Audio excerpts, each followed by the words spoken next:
మహిళపై హత్యాయత్నం చేయడానికి విఫల యత్నం చేసిన వ్యక్తిని స్థానికులు పట్టుకుని దేహశుద్ధి చేసిన ఘటన రాజన్న సిరిసిల్ల జిల్లా ఎల్లారెడ్డిపేట మండలంలో చోటు చేసుకుంది. మండలానికి చెందిన గీత ఇంట్లో ఒంటరిగా ఉన్న సమయంలో ఇద్దరు దుండగులు ఈ ఘాతుకానికి పాల్పడినట్లు స్థానికులు తెలిపారు.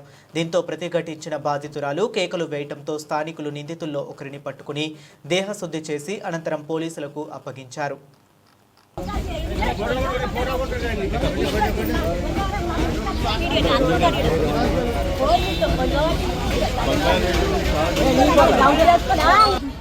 కరెంటు బిల్లు కోసం వస్తుండాలి జలబెట్టిన ఇంట్లో పని చేసుకుంటుంది ఒరిగిన పని ఉంటుంది ఇంత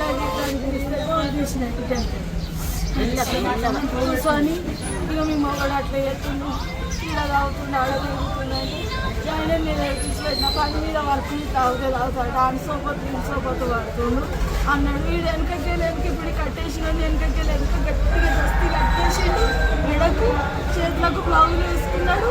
వచ్చినోడు ఆడు గట్టిగా వేసి మెడ పడుతుండు. నేను ఆయన ఇట్లా గట్టిగా ఇట్లా గుంజేసి అంజన్ అని పిలవగానే అంజన్నూరికి వచ్చిండు. యోగ వెనుకోవాలి వాళ్ళందరూ వచ్చిండు. డోరు పెట్టేసరికి వాడు ఒక్కడు బాగా ఇచ్చిండు.